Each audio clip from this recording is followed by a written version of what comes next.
Welcome to Healthy Lifestyle with Lorianne. I am Lorianne Casdia. Our goal here at Healthy Lifestyle is to inspire, educate, and empower you to fulfill a healthy, emotional, spiritual, and physical life so you can feel empowered to live the life you've always wanted and dreamed. Welcome to the show.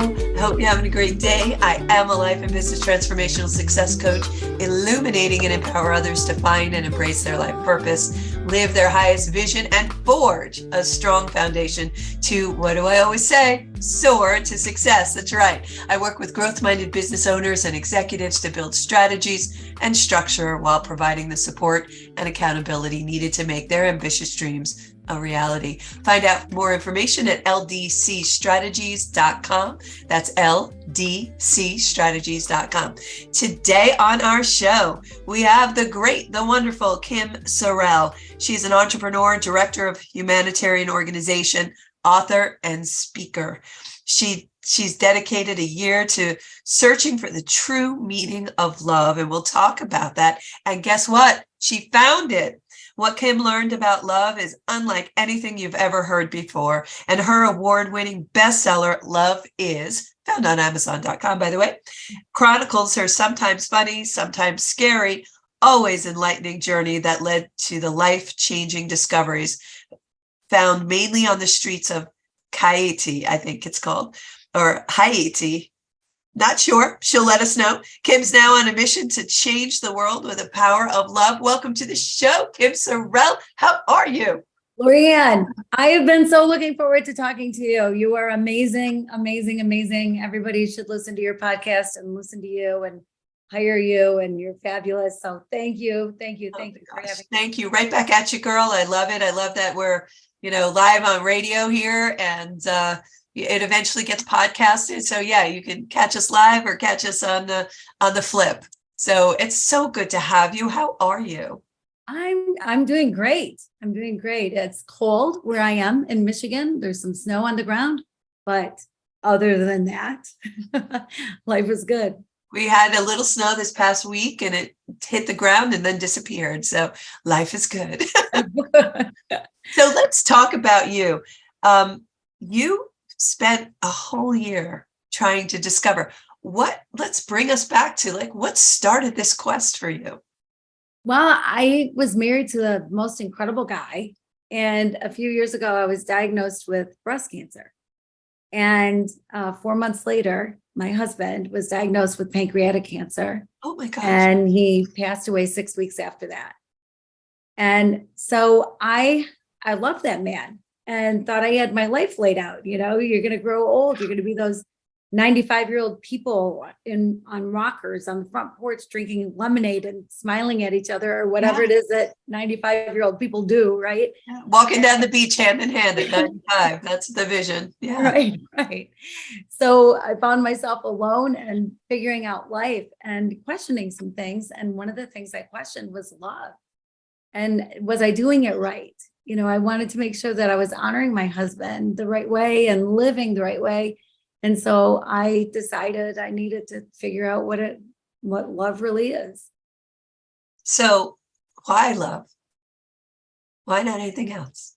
Well, for a couple of different reasons, but I think the biggest one is that love is universal, and love is everything. But there seems to be this mystery with love. Like we think we know. People think they know, and then something happens and it's like, wow, did I really understand that? And there's Nicholas Sparks love and Ed Sheeran love and whoever, John Legend love, and they can all be described a little bit differently. And so I think nobody really has done this deep dive where they dedicate a year just to figure it out. And so I thought, well, why not me? Might as well be me. Yeah, it makes perfect sense because you loved your husband. He passed really suddenly for you, for all of us, right? And so it does put a question, but I find it intriguing that that's your question, that it wasn't what normally people would say, which is, why is this happening to me? Why all these why questions and that very emotional reason. You dove into I just want to understand what this really means and how it really affects us, because it's right from here, right from the heart. That's where we should think from, not from our brains, from our heart. So as you went through this, what was the most surprising thing that you learned about love? I learned so many incredible things about it. And I took this 2,000-year-old poem, love is patient, love is kind, does not envy, does not boast. You hear it at weddings, your eyes glaze over because we hear it so often. And I took one word a month to figure out, well, what is love that is patient? What is love that is kind? And every single word, when you put love is or love is not in front of it, it totally changes the meaning of the word. And so from the very first month, it was a lot. Like I thought I knew, I thought, oh, this will be easy. Some of them seemed easier than others. But the very, very first month I was looking for it, love is patient, love is patient, love is patient. And every single month, it's like I'd get hit over the head with something at the end of the month that would show me what it really was, like being chased by a motorcycle gang or sleeping outside with tarantulas and chupacabras or whatever. And so, but like love is patient. If I would have stopped after that month, my life would have changed. So I believe you're just supposed to love everybody. Like, so let's back up for a second, because you said love changes when you put love is in front of something, love is or love is not. Tell us more about that. Like, what do you mean? What do you mean when you say that? Well, like patience, like you know what patience is. I know what patience is, right? You're not good at it, but yeah. right. Yeah, well, I second that emotion.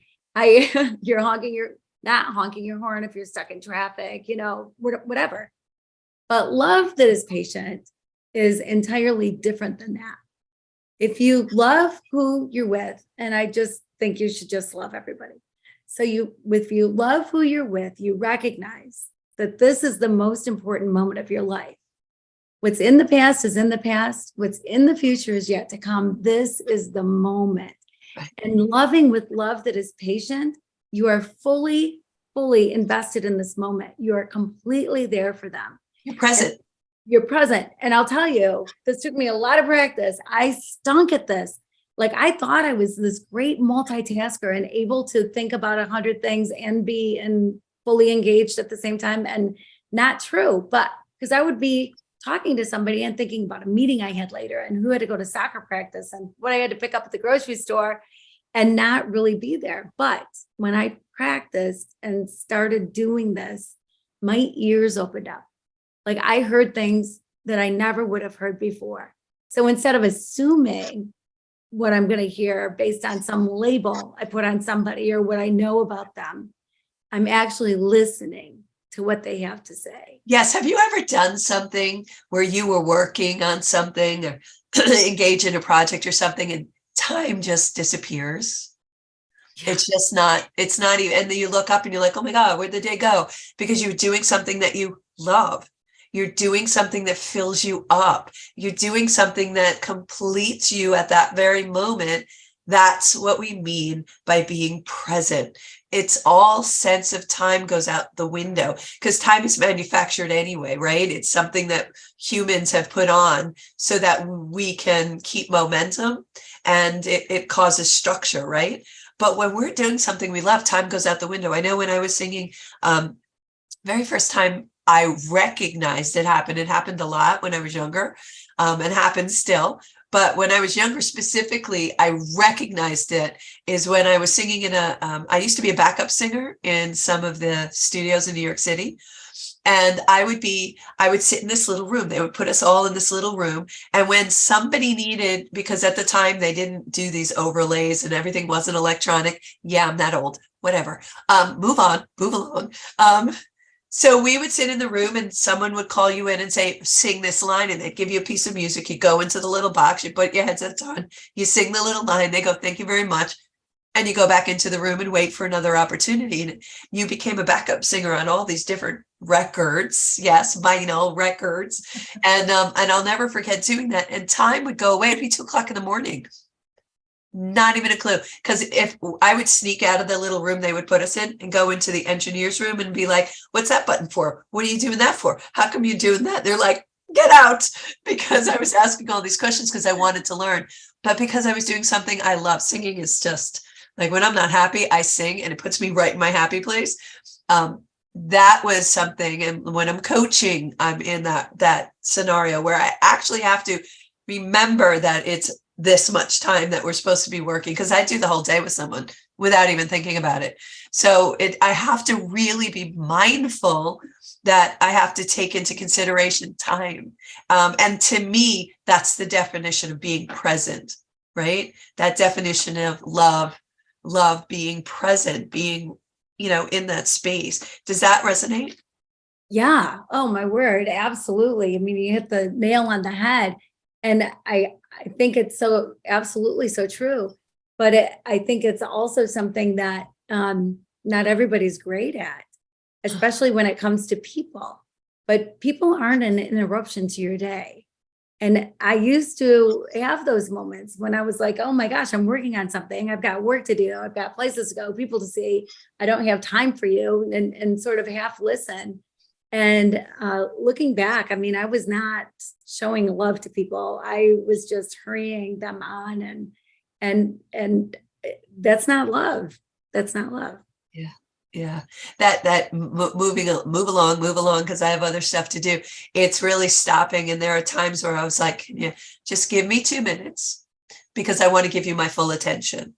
And that's when you do that actual hard shift. And it takes practice to do that hard shift, because we have other people and other things in our head going, go, go, go, go, go. We have that clock. So for me, that's indicative of me being present when I have no idea what time it is.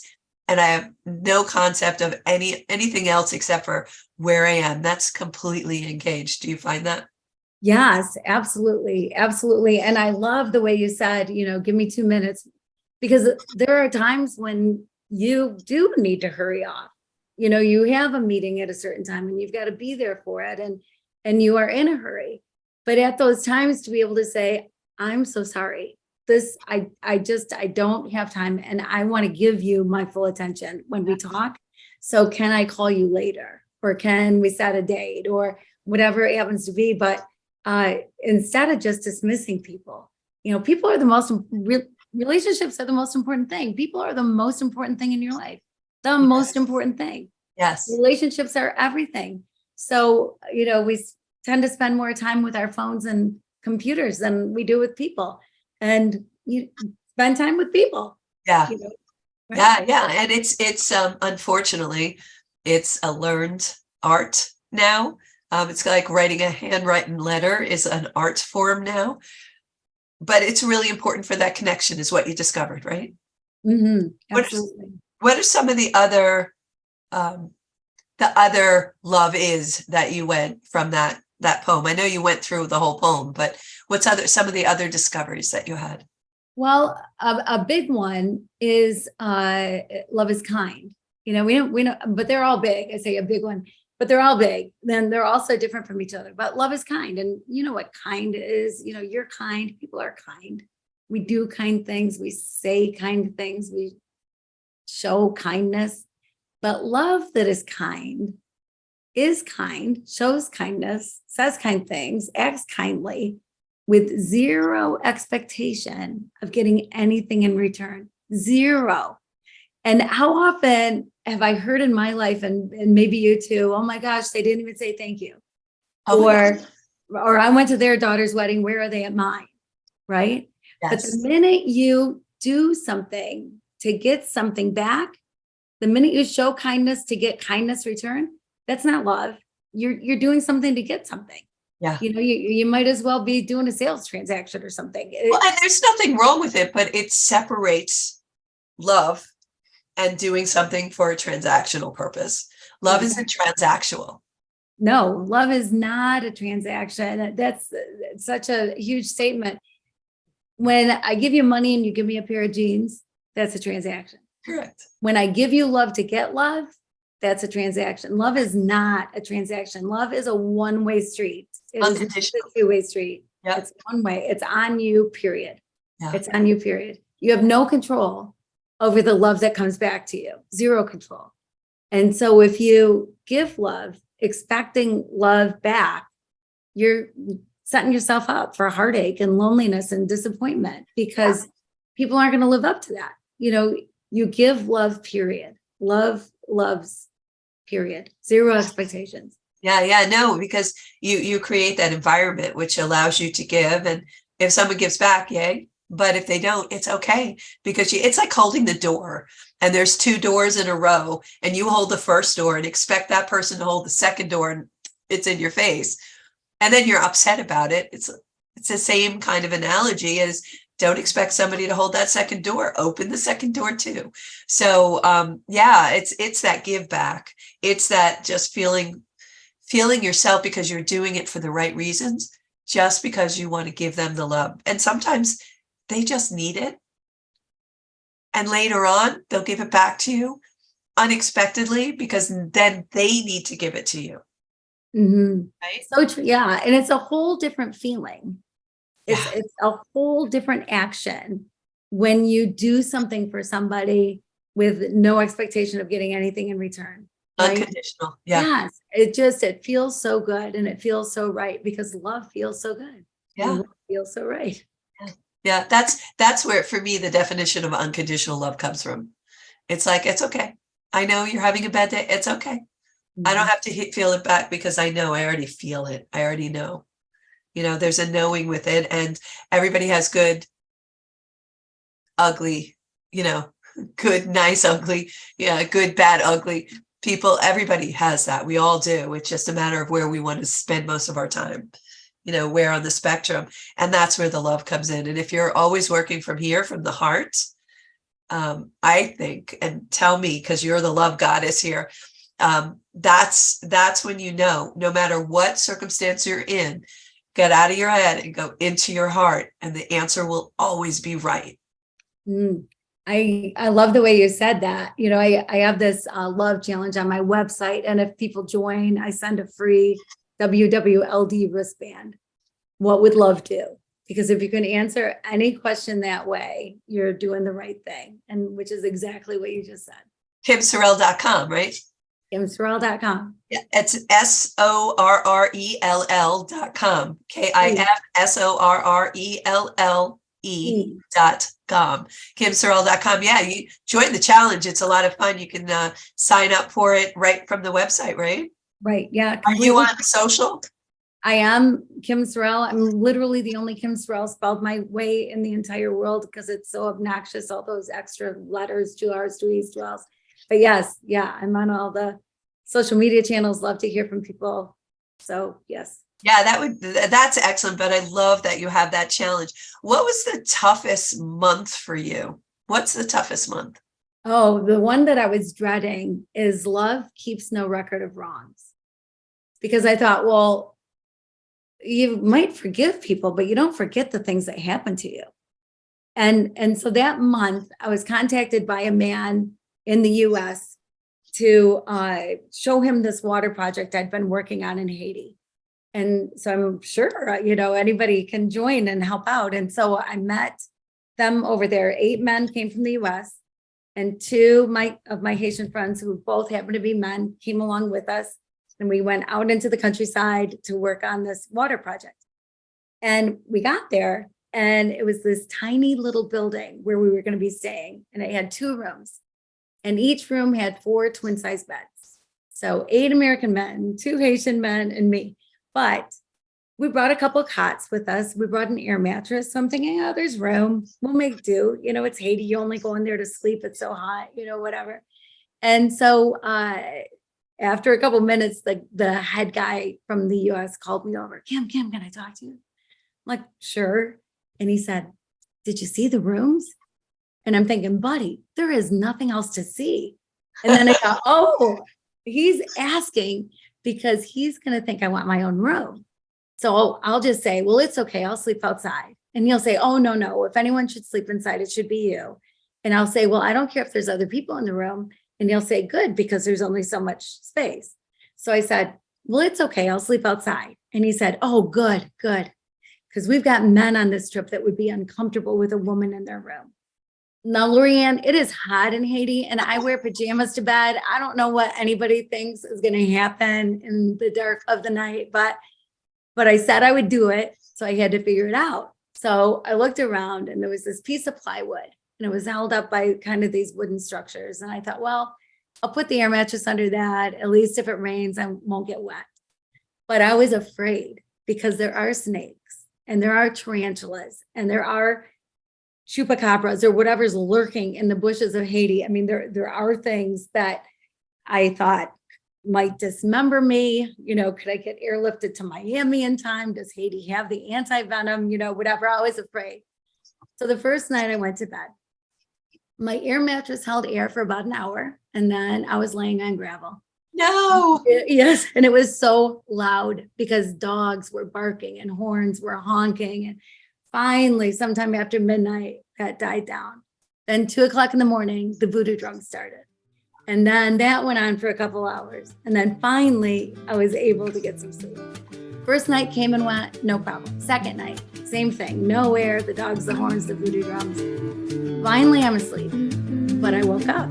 Wait, before you finish the story, we're going to take a quick break. You're listening to Healthy Lifestyle with Lorianne. Yes, we're leaving you on this little hook. Come back. We're just taking a short break. We'll see you in a few minutes. Again, listening to Healthy Lifestyle with Lorianne. We'll be right back.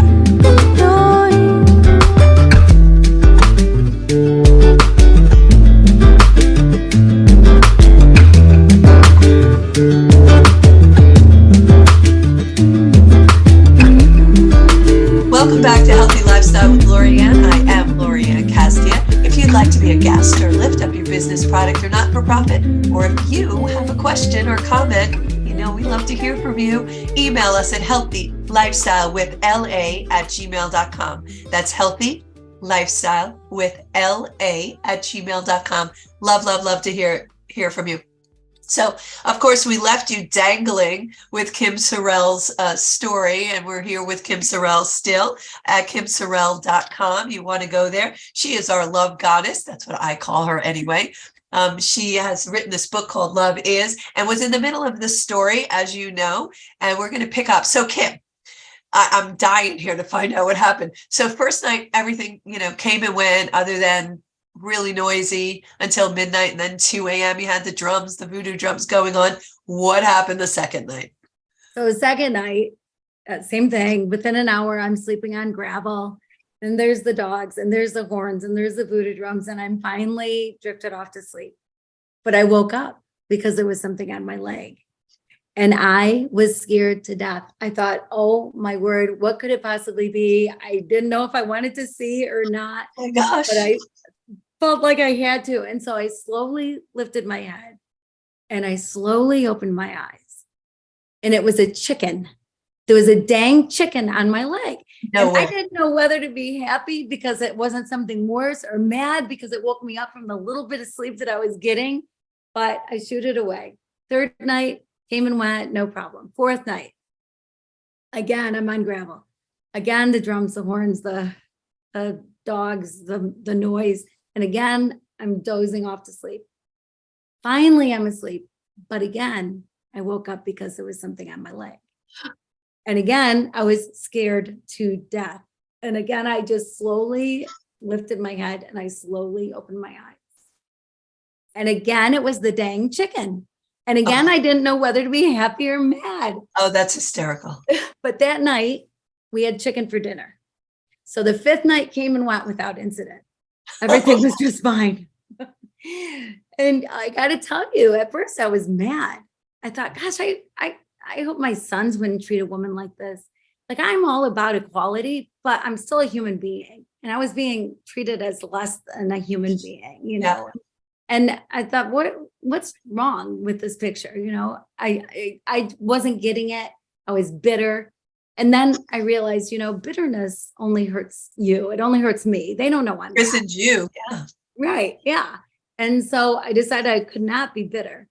And then it dawned on me. I'd been working all month, searching all month for love doesn't keep a record of wrongs. And I finally found it. So yes, we don't forget the things that happen to us. I'll never forget that time. It was intense. But the narrative changes, the tone changes. Sure. So instead of these rotten men that did this rotten thing to me, it's this funny thing that happened to me. And now I could literally sleep anywhere in the world and be perfectly fine. Well, and So, I'll turn the lens on you, and I totally get what you're saying. Absolutely, I'll turn the lens. You open the door by saying, it's okay, I'll sleep outside, with an expectation that their answer would be something entirely different, because we come from a culture, for the most part, where men will be like, no, you have to go inside. We have to protect you. And you weren't in that culture. You were in a very male heavy society and culture that had a different view on things. So it was very interesting. But what I love about the story, there are so many things I love about the story. One is you stuck to your word. You said I'd stay outside. So you were like, all right, suck it up, princess. I'm sitting outside. You stayed outside and you used the same mattress that kept going down to the gravel, listening to all the noise and things like that. And then you had that learning curve. And that to me is always exciting. Is I always ask when I'm having a challenge is, what am I supposed to learn here? And look at what you learned. You walked away and you were like, all right, you know what? I'm not going to keep that record. And now I found out what it is. So I love through your discovery on every level and sentence of that poem that you had an end of discovery, that you discovered what it really meant. And you put that in your book, right? right. Yeah. Yeah. So all the stories are there. It's not like a rainbows and unicorns kind of a love book. It is the real nitty gritty, down and dirty stuff that happened. And so I tell the stories of what leads to what I figured out about love. Now, in the past, you've said to me there are some common beliefs about love that are not true. Can you share one or a few with us of what that is? Yeah, sure. Absolutely. So many. There are so many things. One is that love has no labels. Love has no labels.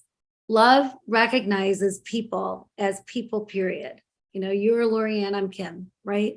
Yep. But we tend to put labels on people, or we'll say things like, I love everybody. But those darn Republicans, or I love everybody, but those Democrats, we put these labels on people and clump them together as something that we don't like.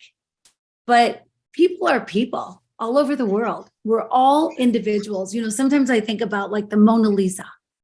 If the Mona Lisa went up for auction, I don't even know how many millions and millions of dollars it would draw. And it's because it's one of a kind. It is a one of a kind masterpiece. And right. And so are you.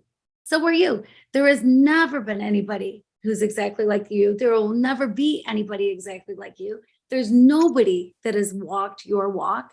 Nobody. You are one of a kind. You are beautiful just the way you are. You're created to be this incredible being that is unique and a special individual, never before like you, masterpiece. You are a masterpiece. Yes, Right? and that's what, even though it's an overused term, sometimes in the wrong way, that's meaning of being genuinely yourself. Go inside. All our success codes are inside. You hear me say that all the time, Kim. All our success codes are inside, and for some reason, our society teaches us to look outside for validation. Look inside. You got it. You have everything. You have what the tools you need, and then God, source, universe, whoever your higher power is, however you refer to that, brings you opportunities and lays it right in front of you if you listen to the nudges and the whispers. It's right there. There are signs that will confirm you're on the right track. And believe it or not, we've said this here before, it's not a secret anymore, but the biggest secret is it's not hard. It's easy. It comes easily. It comes with challenges, but that's where we're supposed to learn something. What am I supposed to learn? But like you said, we're all amazing individuals and we need to be who we are. And that's why I met you and I was just like, oh my God, I just love, because I love your effervescence. I love your critical thinking. I love how you analyze this and really research deeply into what love is. And you just ooze it. You just you can't help it. Like anytime I'm around you, it's just a love fest, because that's what it is. You just emanate this love that it's hard to really put words around it. And I love that it has no labels, because for me, I was brought up good people, bad people. Those are the only differentiators. The rest is intriguing. Like, I want to know somebody's background because we're not the same, and I haven't had the same experiences that you've had. And now, like, going to Haiti and doing that, that's amazing to me. No way for me, not happening. My version of camping is in a building. Thank you very much. So that would be very difficult for me. But like you were just like, all right, this is what I'm going to do because I'm here for a purpose. And you're very consistent with that, and I appreciate that. And what makes you really good about talking about what love is, and you're such a good speaker, like being out in front of groups that speak about that and helping corporations really incorporate that love value into their workspace. And I mean it in a appreciating each other way, right? That's how you work it. Yeah, absolutely. And appreciating each other way, that's huge. And another thing that's huge is authenticity. Yeah. People can tell if you're authentic or not. And so when you learn what love really is and then practice it, walk it, be love, then people see you in a whole different way. People want to do business with you. People are drawn to you. Yeah. And you care more about them as individuals than you don't just see them as a client or a customer, but you see them as another incredible masterpiece. Yeah. Yeah. Flawless in the masterpiece of them. And we're all learning all the time. We're all learning. It's just the lessons are different, depending on where you are in your transitioning, and in your journey, in your whole journey. And I love that. So in your book, you have a lot of chapters where each line you go into these stories of how you discovered it, and tell us a little more. Well, I was chased by a motorcycle gang one time. I mean, the things that happened were crazy. Like I think maybe I wasn't paying enough attention. A motorcycle gang, you crazy woman. I love this. Oh my word. Well, I was crossing the border, going from Haiti to the Dominican Republic. I had a big truck, bigger than a pickup truck, that I had to return to the Dominican Republic. So I was with two friends from the US, both men, and I'd crossed the border before. And you're always told, don't stop in Haiti, don't stop in Haiti, don't stop in Haiti. And every time I've ever crossed the border, there was one building on the Dominican side, and the Haitian offices were in there. You'd get your passport stamp. The Dominican offices were in there. You get your passport stamp. So we went through, even though people are flagging us down and trying to stop us, we just drove through the border, got to the other side, realized they changed things, and we were supposed to stop on the other side. Oh no. So there was a Dominican man there who spoke English and told us what we had to do. And so we left. One of my friends stayed with all the tools and everything that we had in the back of the truck. And the other friend and I got on motorcycles. So the Dominican man arranged a price for us for motorcycles to take us back over, get our passport stamp, bring us back. So we come back, and they want more money. And I'm like, no, we negotiated a price. You agreed to this price. So right. I'm not going to give you more money. And I walked away, and we went and got our passport stamped on the Dominican side. Then we got in the truck to leave, and that Dominican man, who was so sweet to us, jumped in the back. He needed a ride. So he was in the back with one of my friends with the tools and everything. And the other two of us were inside. And all of a sudden we're hearing, go faster, go faster. And we're thinking, what? And then we're hearing this banging. We were getting these big rocks thrown at us, and they were hitting the truck. Oh no. And then all of a sudden there were these motorcycles right behind us, a bunch of them. And so the guy that was driving, Tom, he drove like crazy, and we're on dirt roads. We're on whatever kind of streets. I felt like we were going on two wheels when we went around a corner. Like, he was not slowing down. Sometimes the motorcycles would come up and be even with us and try to push us off the road. And he wasn't having it. He was just had his head straight and was driving as fast as he could. And it was crazy. It was crazy. Finally, they left us alone. Finally, no more motorcycles. And our adrenaline was pumping like mad. And my friend Tom, who was driving, he said, well, what was that all about? And I said, well, they asked for more money, after they took us across, and I didn't give it to them. And he said, well, how much more did they want? And I said, $5. And so all of that could have been avoided for $5. So good lesson learned for me that maybe next time I just pay the $5. Well, you sat in principle, so I understand that. But yeah, I'd give them the $5 as opposed to having the adrenaline rush that you had. But what an adventure. What a great movie that would make, by the way. Yeah. Well, Sandra Bullock, I'm thinking. Yeah, I do. Yeah, I can see that. I can see that. I can see that. So wild, so wild. Do you, you're really amazing. What's your why? Why do you do what you do? I love people. I love people. And I have always wanted to serve and help, and I run a nonprofit. And so I get to do those things. And I just really believe that the things that I learned about love are unlike things that people have ever been taught before. And if people lived in this loved the way love is supposed to be, the world would be a different place. So I am passionate about sharing what love really is. So people can have the right relationships and enjoy life and have freedom. That's one big thing about love. Yeah. Is when you love and just love, it's complete freedom, because it's not your job to fix anybody. Yeah. Or judge or condemn. It's not your job. Yeah. Your job is just to love. And there's nothing more freeing than that. Love and be who you are. Mm-hmm. And love who you are. Exactly. Yeah, that's the biggest job we really have here. And once you connect all those things, everything else falls into place. Mm-hmm. And time becomes really something that you don't even notice because you're just in love. And that's how you know. That's how you know. And you know that you're loving the people around you and you're surrounded by love, and you don't have to worry about checking, making sure your back is covered, because people who love you take care of you. They take good care of you. I love the fact that you're a director of a non-for-profit organization. Which organization? Rays of Hope International is the name of the organization. What is it? We're a partnering organization. So we work with people in their own country that have a passion, a mission, a vision to do something to help people in their own country.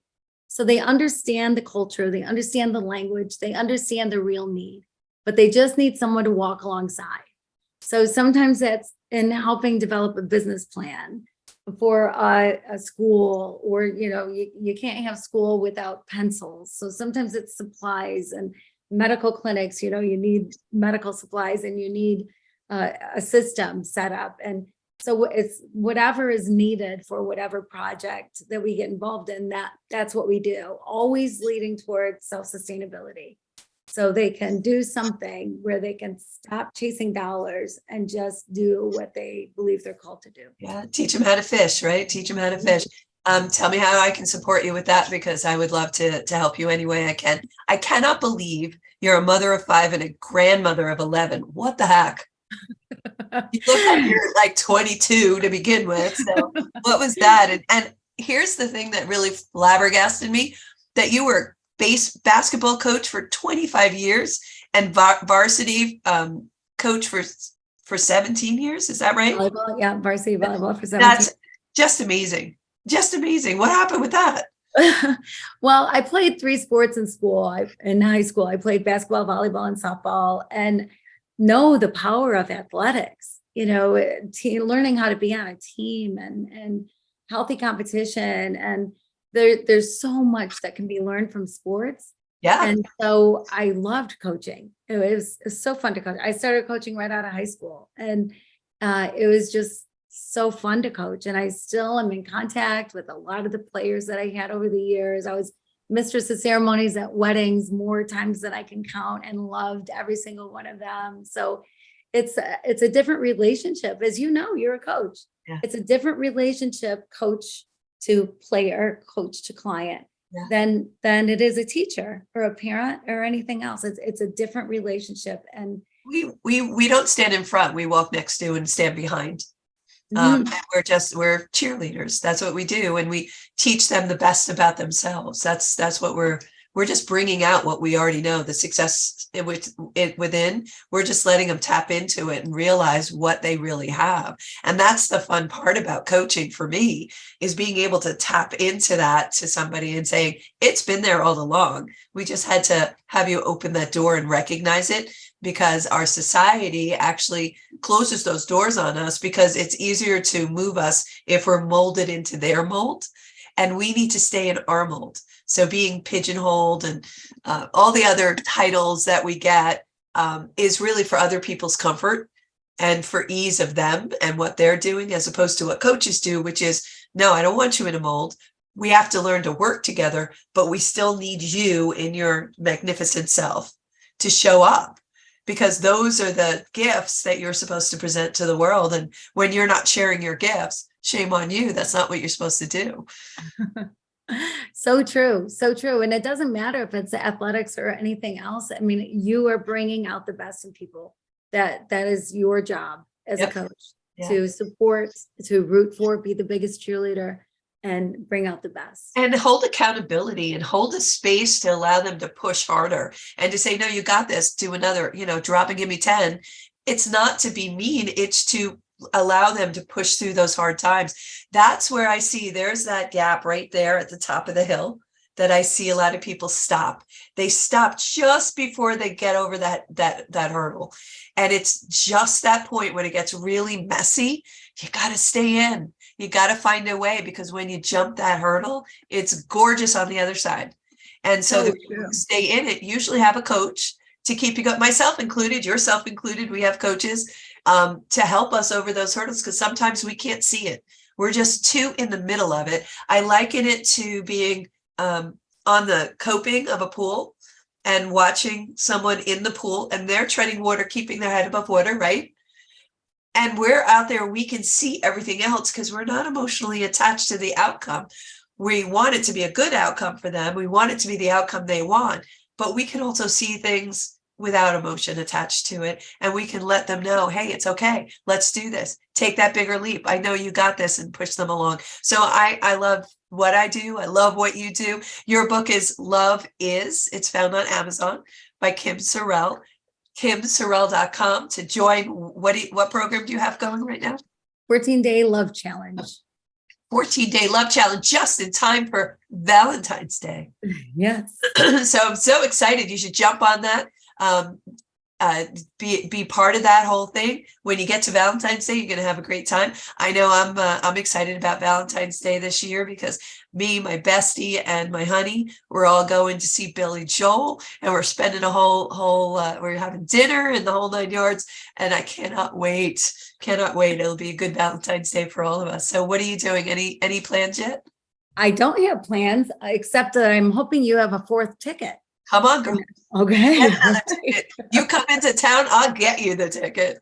That would be great. I love Billy Joel. What a great night. Oh my gosh, I'm so excited. It was a great Christmas present to both of us. So it was really nice.